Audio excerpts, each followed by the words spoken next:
this is Jacob doing a voice recording of my Culture Shock interview, and I am joined by my mom. Hi everyone, I'm Jacob's mom. So, Mom, have you ever experienced culture shock, and do you know the 4 stages of it? Well, yes, I have experienced culture shock before, and I'm not certain of the names of the stages, so could you think you can help me with that? So, basically, the first one is called the honeymoon phase, and it's like when you're all like amazed by like the plants and the beauty and the culture. And then the second one is culture shock, when you actually feel like you miss things and you start getting angry. There is also the adjustment phase where you start to like start to accept things and get used to it. And then there's the adoption phase where like you're okay with it now and you're like all good. So yeah. So Mom, when was it and can you tell me about it? Okay, yeah, I'll tell you about it. Probably about 3 years ago, I went to a place called Zanzibar, which is in Africa.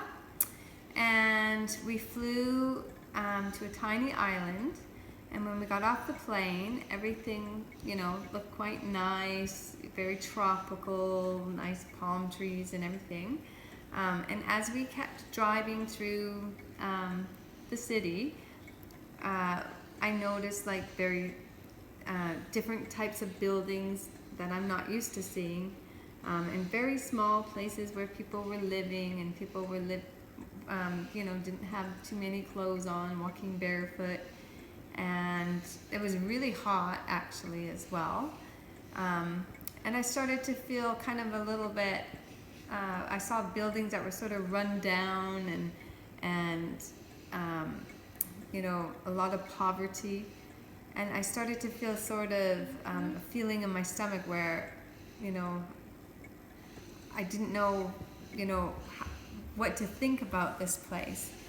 It sort of made me feel like I was really in a different place.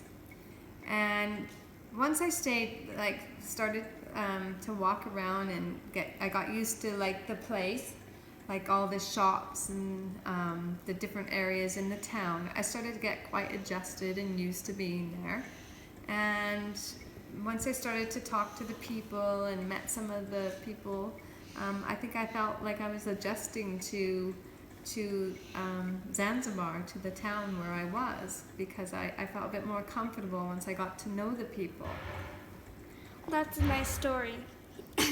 So, I just want to ask you another question. Okay.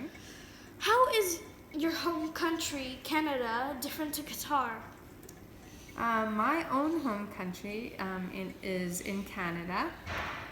Canada is a very, very large country with also a very different climate from where I am from. There's very much, it's prairies and mountains, and we have all the 4 seasons. We have spring, summer, fall, and winter. And in winter it gets very cold and snows. So the climate and the temperature is quite different. The seasons are different. They definitely have different seasons here. And also, the times are different here. Like, we would work from Monday to Friday, and in Qatar, it's Sunday to Thursday. So that's quite different too. And I had to get used to that. What about like the clothes they wear? Is there any difference? Yeah, I think when I first came, women were wearing abayas, and I wasn't used to that because where I'm from, where we were living, it was always free and open to wear what you wanted to wear. So I felt like I had to sort of change my dress a little bit. But I got to know Qatar and my way around here, and I started to feel more adjusted. And so when I started working and getting to know people and meeting friends here, I felt very like I had adopted. Yeah. The adoption phase. That's a nice story. Thanks. So, Mom, What is culture shock to you? Well, culture shock to me is when you feel kind of like you're really surprised, or you're really, something's very different, and so it sets a feeling on you like it's like something that you're not used to experiencing. It's a whole new experience, and you don't really know what to think. You don't know if you like it. You don't know if you don't like it. But it's just a feeling that comes to you where it's sort of a feeling where you don't really actually know how you feel. You're shocked. You're surprised. Yeah. So, would you say that everyone should experience culture shock like once in their life? Well, I actually do feel like it's a good thing for people to experience, especially knowing, like, if you always live in the same place, you never see anything that's different.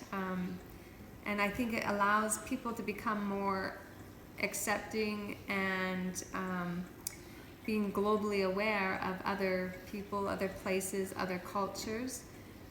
It helps you to become more open-minded about other cultures and other places in the world. So yes, I do think that as part of our education, it's a good thing to feel culture shock.